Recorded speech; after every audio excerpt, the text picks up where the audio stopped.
Photosynthesis का two types, dark reaction and light reaction. Reaction. Light reaction. एक second रुको जरा, वापस कॉल कर क्लास करते हैं। चलो आगे बढ़ रहे हैं। तो फोटोसिंथेसिस दो पार्ट में होता है, लाइट रिएक्शन और डार्क रिएक्शन, जिसमें अभी हम लोग थोड़ा डिटेल में पढ़ेंगे। इतना डिटेल्ड एक्चुअली बुक में नहीं है, बट इनडायरेक्ट पढ़ना है हमको, बट हम लोग थोड़ा डिटेल में पढ़ेंगे। पहला हेडिंग डालो, dark reaction. Dark reaction. Dark reaction.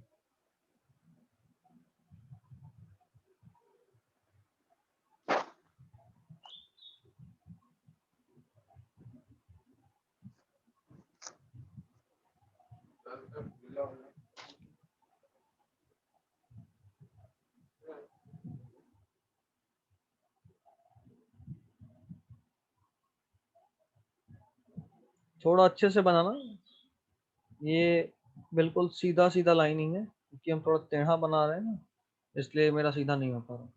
ये क्लोरोप्लास्ट है, सेल तो आप लोग पढ़े हो। Yes sir. हाँ, तो ये एक क्लोरोप्लास्ट है। उस क्लोरोप्लास्ट में मेनली दो तरह के स्ट्रक्चर्स होते हैं, एक स्टैक लाइक स्ट्रक्चर्स, इनको क्या बोलते हो आप? थाइलाकोलाइट्स। वाह, सब बोल गए। ग्राना। बोलते हैं ग्रेना, और इंडिविजुअल को बोलते हैं थाइलाकॉइड्स। ठीक है, दो ग्रेना आपस में जिसे चिपका होता है उसको बोलते हैं स्ट्रोमा लैमेली। क्या बोलते हैं? Stroma lamellae. और यहाँ पे जो जेली लाइक सब्सटेंस होता है, जो यहाँ पे साइटोप्लाज्म होता है क्लोरोप्लास्ट के अंदर का, उसको बोलते हैं स्ट्रोमा। स्ट्रोमा। ठीक है, तो stroma lamellae, thylakoid, grana, stroma सब आप लोग जानते हैं कॉलेज से, बस अभी एक बार हम रिमाइंड कर दिए। और देखो, ये दो दिखाने का मतलब ये है कि chloroplast is a double membrane structure.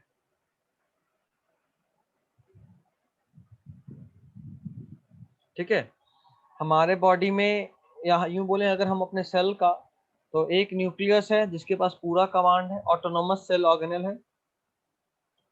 उसके अलावा हमारे सेल में दो सेमी ऑटोनोमस सेल ऑर्गेनेल है। कितने? दो semi autonomous sir. Semi autonomous, semi autonomous मतलब जिसके पास खुद का डीएनए जेनेटिक मटेरियल हो। सेमी ऑटोनोमस मतलब तो अपने कंप्लीटली आप को सेल्फ खुद डिपेंडेंट रेप्लिकेट। नहीं। हाँ। Completely self. सेल्फ डिपेंडेंट नहीं, लेकिन बहुत हद तक सेल्फ डिपेंडेंट। जैसे मान लो अगर हम कोचिंग का बात करें, तो मुंगेश्वर सर का कोचिंग है, तो वो हो गए वहां पे ऑटोनोमस, है ना। बट उनका कोचिंग होने के बावजूद हम अपना मन का चलाते हैं, तो हम हो गए सेमी ऑटोनोमस। समझे? मेरा नहीं है, बट फिर भी हम अपना चलाते हैं, ये है सेमी ऑटोनोमस। समझे नहीं समझे? Yes sir. सेमी ऑटोनोमस और ऑटोनोमस का मतलब समझ गया। तो हमारे बॉडी में दो सेमी ऑटोनोमस सेल ऑर्गेनेल हैं, एक है क्लोरोप्लास्ट और दूसरा है माइटोकॉन्ड्रिया। क्लोरोप्लास्ट, या इसको बेहतर होगा बोले प्लास्टिड। प्लास्टिड में भी क्लोरोप्लास्ट ज्यादा सही है। And second is mitochondria. ये दोनों सेमी ऑटोनोमस है। न्यूक्लियस तो मालिक है ही सेल का, बट ये दोनों मालिक से कम नहीं है। ये दोनों अपना डिवीजन खुद ही करता है, ये दोनों का अपना जेनेटिक मटेरियल होता है। डीएनए। ठीक है, ये दोनों का अपना जेनेटिक मटेरियल होता है, और ये लोग अपना प्रोटीन भी खुद ही बना लेते हैं। ये लोग का लिए स्पेशल राइबोसोम होता है। एक राइबोसोम जो सेल के पास होगा, जो जो ओवरऑल सेल यूज करता है न्यूक्लियस के कंट्रोल में, और क्लोरोप्लास्ट और माइटोकॉन्ड्रिया अपना राइबोसोम अलग रखता है अपने हिसाब से यूज करने के लिए। ठीक है, तो वो सब सेमी ऑटोनोमस सेल ऑर्गेनेल होता है। ठीक है, लिख लिए थे ना कि नहीं लिखे थे? लिख लिए थे सर। नहीं लिखे थे तो फिर रिकॉर्डिंग में तो सब है, देख लेना एक बार वापस से रिकॉर्डिंग। अच्छा चलो बात करते हैं डार्क। अच्छा डार्क सब लोग हेडिंग डाल दी हो, पहले लाइट होगा ना यार, पहले डार्क लिख लो, उसको लाइट करो, पहले लाइट रिएक्शन पढ़ेंगे। First we will be dealing with light reaction and then to dark reaction. इस डायग्राम को हटाएं, डायग्राम सबका बन गया? सर डायग्राम का 1 मिनट सर।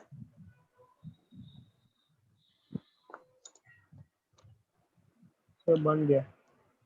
बाकी लोग सर बस लेबलिंग करना है। Sir done. करो करो करो, जल्दी करो।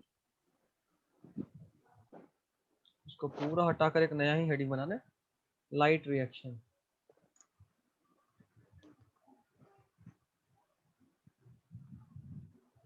देखो ओवरऑल फोटोसिंथेसिस में क्या होता है, सबसे पहले प्लांट सनलाइट से एनर्जी लेता है। अब देखो यहाँ प्रॉब्लम ये है ना कि हम लोग एनर्जी को स्टोर नहीं कर सकते, हम लोग किसी भी फॉर्म ऑफ एनर्जी को स्टोर नहीं कर सकते सिवाय केमिकल एनर्जी के।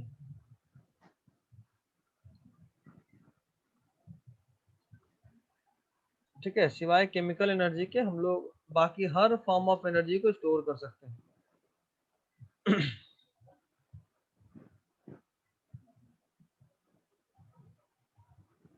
एक सेकंड रुकना।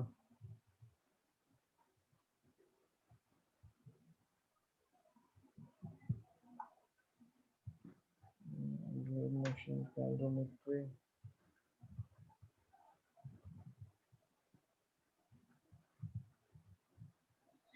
ठीक है, अब देखो जरा खुद सोचो कि अगर मान लो कि मेरे पास कोई एनर्जी को स्टोर करने का फैसिलिटी होता तो हम क्यों इन्वर्टर यूज करते? दिन में हम कोई काम कोशिश करते कि सनलाइट को स्टोर कर लें, लाइट एनर्जी को, रात में वही एनर्जी को चमका देते तो पूरा घर चमक जाता, लाइट हो जाता।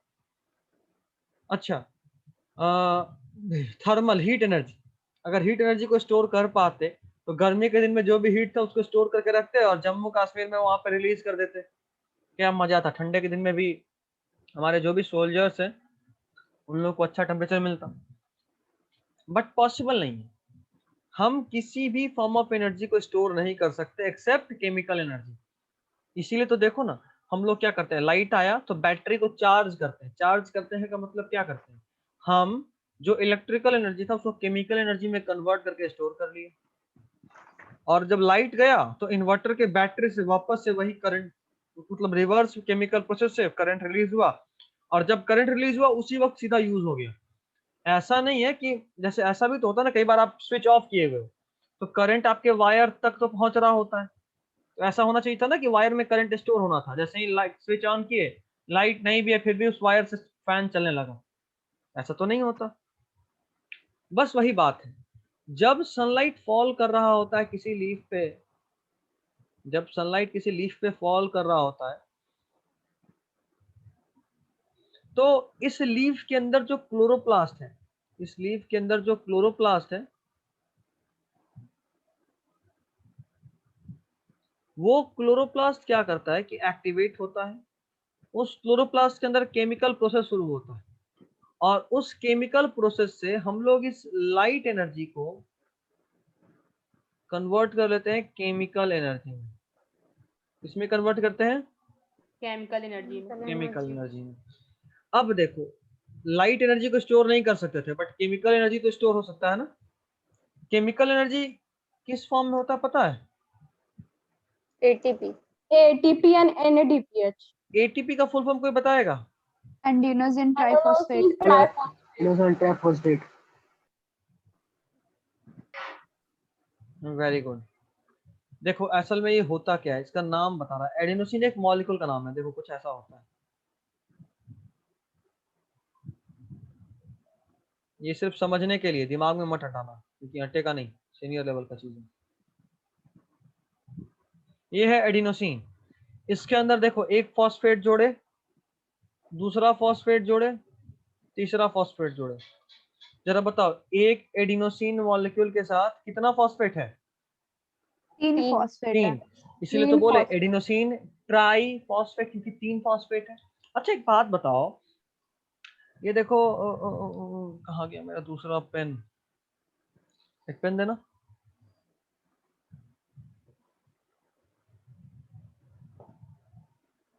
ये देखो, ये दो मैग्नेट है, दोनों बार मैग्नेट है, ठीक है।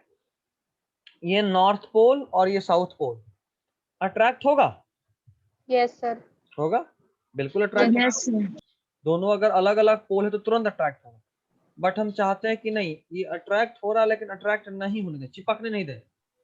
तो क्या छोड़ देंगे तो चिपकेगा कि नहीं चिपकेगा, ये बताओ? चिपक जाएगा सर। चिपक जाएगा। मतलब अगर ये खुद से चिपक रहा है तो हमको अलग करने के लिए ताकत लगाना पड़ेगा, यस है सर। ना? अच्छा, ये भी नॉर्थ पोल है, ये भी नॉर्थ पोल है, खुद से चिपकेगा क्या ये? नो नहीं सर। सर, रिपेल नहीं, करेगा। रिपेल करेगा। तो अगर खुद से ये रिपेल करे तो उसको चिपकाने के लिए हमको बहुत ताकत लगाना पड़ेगा, समझ में आ रहा है? एकदम भागने लगता है, हाथ एकदम हिलने लगेगा। जितना स्ट्रॉन्ग मैग्नेट उतना ताकत लगाना पड़ेगा इसको चिपकाने के लिए। समझ में आ रहा है? आया समझ में? Yes sir. Yes sir. Yes sir. वापस से बोल रहा हूँ, देखो ये नॉर्थ पोल, ये साउथ पोल, यहाँ ये साउथ और ये नॉर्थ, ये खुद से कभी चिपकेगा क्या? नो नहीं, सर। ये हमेशा रिपेल करेगा। और जब ये रिपेल करेगा तो उसको जब चिपकाओगे आप तो आपको बहुत बहुत ताकत लगाना पड़ेगा। समझ में आ रहा है? Yes sir. अच्छा, मतलब ये कि यही चीज बॉन्ड के साथ भी होता है। अगर हम बॉन्ड बनाने में ताकत दिए हैं, अगर हम बॉन्ड बनाने के लिए एनर्जी दिए हैं, तो जब बॉन्ड को तोड़ेंगे तो एनर्जी मिलेगा। समझे नहीं समझे? Yes sir. समझ गए सर। अगर हम बॉन्ड बनाने के लिए एनर्जी दिए हैं तो बॉन्ड तोड़ेंगे तो एनर्जी मिलेगा। मिलेगा। और अगर हम बॉन्ड बनाने में एनर्जी रिलीज हुआ था तो बॉन्ड तोड़ेंगे तो एनर्जी देना पड़ेगा। ठीक उल्टा, अगर बॉन्ड बनाने में एनर्जी रिलीज हुआ है, बॉन्ड बनाए तो एनर्जी निकला, तो जब बॉन्ड को तोड़ेंगे तो एनर्जी देना पड़ेगा। देना और पड़ेगा। अगर बॉन्ड बनाने में एनर्जी देना पड़ा था तो बॉन्ड तोड़ेंगे तो एनर्जी मिलेगा। असल में ये जो बॉन्ड फॉर्मेशन होता है एटीपी का, एटीपी का ये जो बॉन्ड फॉर्मेशन होता है, ये वाला फॉस्फेट वाला बॉन्ड का बात कर रहा हूं, ये हाईली इंडोथर्मिक होता है। Highly endothermic. एंडोथर्मिक मतलब कि जब ये बॉन्ड बना था तो बहुत एनर्जी देना पड़ा था, बहुत एनर्जी। मतलब ये कि जब हम इसका बॉन्ड तोड़ेंगे तो क्या होगा? एनर्जी मिलेगा। बहुत एनर्जी मिलेगा। एक्चुअली यही करते हैं। यहां तक समझ गए कहानी? Yes sir. Yes sir. Screenshot लो, स्क्रीनशॉट लो, लिखो मत, अभी स्क्रीनशॉट लो, क्लास के बाद लिखो। Done sir. ले लिए सब लोग? Yes sir. चलो ठीक है। तो अब देखो, अगर हम ये बोल रहे हैं कि एटीपी ऐसा था, देखो असल में हमारे पास अक्सर एडीपी होता है। क्या होता है? एडीपी। पूरा नाम? Diphosphate. Adenosine diphosphate. Very good, adenosine diphosphate. Phosphate. ये दूसरा है तो यहाँ दूसरा नंबर दे देना इस स्लाइड का। इसमें अगर हम एक फॉस्फेट जोड़ेंगे तो क्या बनेगा? ट्राइफॉस्फेट। एटीपी। और ये रिएक्शन में हमको हाईली एनर्जी देना पड़ेगा,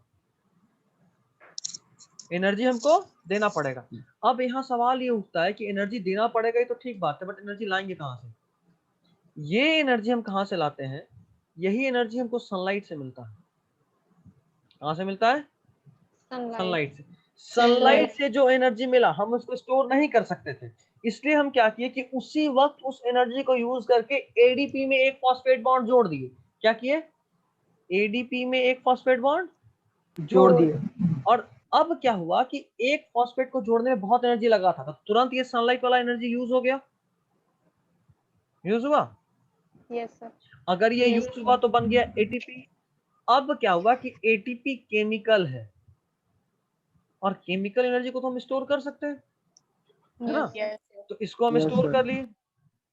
अब क्या हुआ कि जब मान लो जरूरत है, मान लो आप सोए हुए और आप सांस ले रहे हो, रिस्पायरेशन। रिस्पायरेशन में आप क्या किए कि आप सोए थे, रिस्पायरेशन हुआ, या छोड़ो ना, एक भी छोड़ो, हम बोल रहे हैं सर्कुलेशन। सर्कुलेशन करना है, एक जगह से दूसरी जगह पे फूड पार्टिकल या न्यूट्रिशन पहुंचाना है, अभी एनर्जी चाहिए, तो क्या आपको जैसे ही मान लो अभी हम बैठे हुए आपको पढ़ा रहे हैं, अभी हमको एनर्जी लग रहा होगा? तो Yes, क्या हम sir. साथ में खाना भी खाते जा रहे हैं, एनर्जी भी लेते जा रहे हैं? No, नहीं। sir. जो पहले खाए हुए थे No, उस sir. खाने को यूज करके एटीपी बना लिए, वो Yes, एटीपी sir. स्टोर किए।